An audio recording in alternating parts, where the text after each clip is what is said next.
So when it comes to horticulture as a business, it's one of those businesses that puts food on the table and of course money in the pockets of Nigerians and of course Africans at large. Today on SME Hub, we will be delving into that sector and of course to bring to you all you've got to know about horticultures, the various types of horticulture businesses, and of course how to make it very lucrative for entrepreneurs and business investors alike. Today, we will be talking with one of those few Nigerians who indeed are doing great in this particular sphere. I have with me Mrs. Olutayo. She is the Director of Operations, the Sugar Tree Garden. Thank you so much for joining us. Thank you. So, the word, the Sugar Tree Garden, quite interesting name, I must say. What's the idea behind this?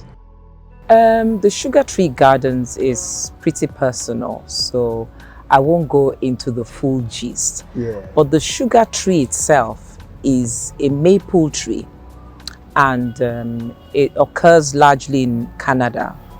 So there's a maple leaf. It's like almost like a three-leaf clover thing, but it's a maple. It's a tree, and it produces sugar. Maple syrup, sugar. Oh, okay. Yes. And it's the leaves turn very fiery orange from time to time in certain seasons of the year, and it's a small tree.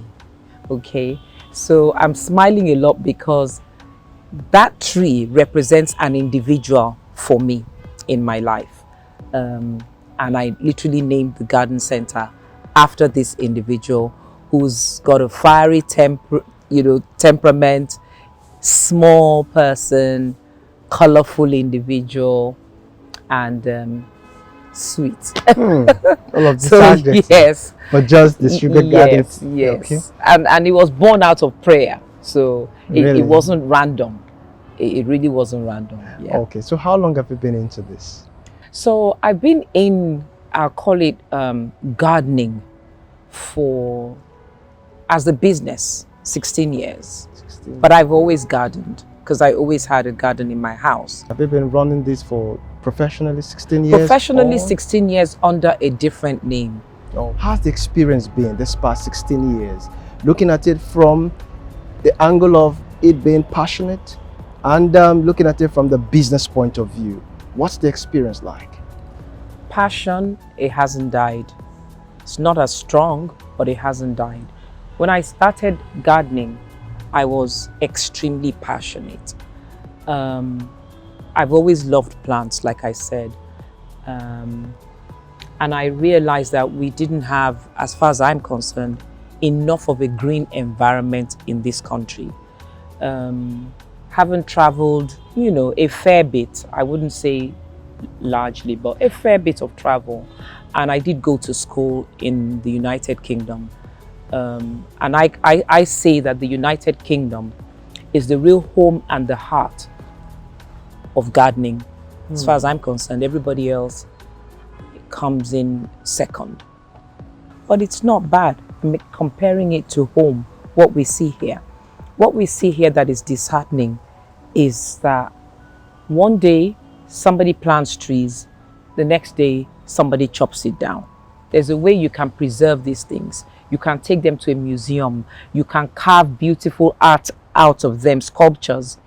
But instead, chop into pieces. I think if my memory serves me right, I think there was a time in Lagos here where there was a culture for planting trees. Yes, but then they plant. That's why I said one day they plant them, another day they cut them down. Does it mean there's no sustainability? There's in no. whatever I'm not even sure whether to call it sustainability.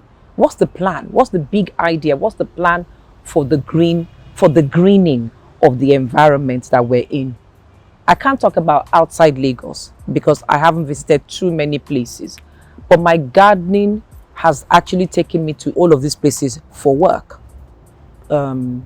Designing gardens for people's private homes, largely. What's the types of horticultures? Talk to us about the types. When you say types, I mean, what is horticulture? Horticulture in itself is a study of plants. So in itself, it's not a business, but the horticulturist studies plants for various reasons. So maybe for the pharmaceutical industry, maybe for the food industry, maybe for the beauty industry, right? So that's what they do. But for me, as a business, I'm a garden designer. People say to me, "I don't call yourself a gardener." I like to call myself a gardener because I garden. That's what I do. So what's gardening? It's just putting plants in pots, all right? It's using my shovel and my trowel and my fork, weeding out what it is that's disturbing my plants that are growing, making sure my plants are growing properly, tidying up in my garden. So your own area of focus right now should be, or would be, for the beautification of homes, not necessarily catering to pharmaceutical companies or food industry. Now, that I'm involved in as well. Because which of them? Is the food. Okay. Because you find that a lot of the plants that you're working with have that food, they're food related. Okay. So what does that mean? I have a tree in my garden. It's called a Hura reptans. Right? Okay. It's over there. Okay. That tree, when I planted them, I didn't know what significance it had in the food industry or the pharmaceutical industry or any such industry. I just liked what it looked like. I saw it in Abuja.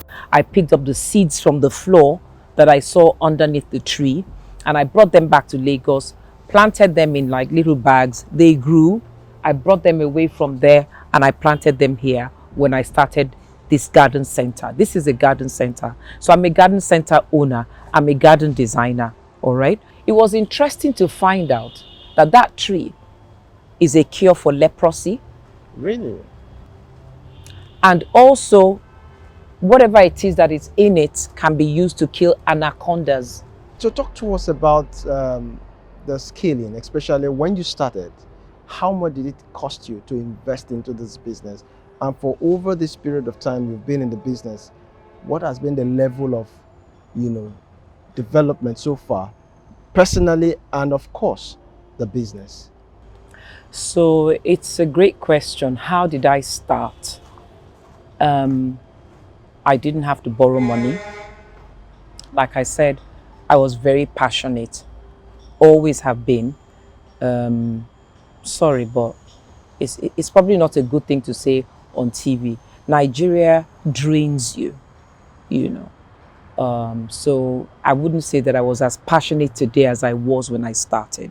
But when I did start, I was extremely passionate. It was for me, it was because I loved plants and I wanted to just work with plants and around plants. But it was also an economic factor. I needed to earn money. I hadn't practiced law. There were too many years in between for me to go back into law. Not that I didn't try, it didn't work out. I had to think about something that I could do without having to borrow money. And my passion was the easiest thing to go to.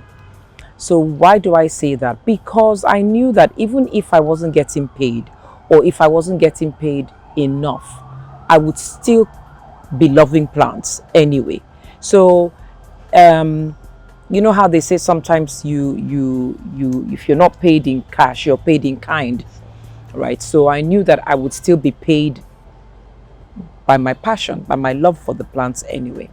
So my first job was with family. I didn't do any advertisement. I just said to my family member, I said, "Oh, by the way, I was at your office the other day, not a single plant in your office." I said, "Do you realize that's dangerous?" So, person steps back and looks at me and thinks, "What do you mean dangerous?" I said, "Well, you use a computer. In those days, there were fax machines. You use fax machines. You have air conditioners on. You use your mobile phone. All of those things emit volatile organic compounds, and they just stay in your air. There's nothing cleaning them out. And we all know, well, most of us know, that plants are a good cleanser, right? So they take out all the toxins in your air. So if you have plants in your office, releasing oxygen into your office, taking the carbon dioxide that you don't need, that they need, it's a good exchange. And you find that your air quality improves. And over time, your work, your productivity at work increases. Sold. So the next question was, oh, so what do I need? So how do we get started? So I said, you need 5 plants. Put one here, put one there, put one here, put one there, put one there. This is how much it's going to cost. And I got all the money. I went out, bought the plants, bought the pots, bought the soil, bought the manure, potted everything, and delivered. So that was my first client. Business for you started with your family members, your relatives? Yes. Wow. Just like that. That's how it started. Exactly like that. So you never borrowed a dime from any institution? I didn't. And I have never borrowed money till date. It's difficult. But at that time, you never owned a space. I didn't own a space. So how did you go from growing it from that So level? I worked from my house. Okay. And I had a home gardener. Okay. I had a personal gardener. And I just simply said to him, Michael, we're going into this thing as a business. And he said, okay, whatever you say. Someone out there is watching and perhaps needs to know how much on an average, you're making from this. On a weekly basis, on a monthly basis. What exactly is your boom season?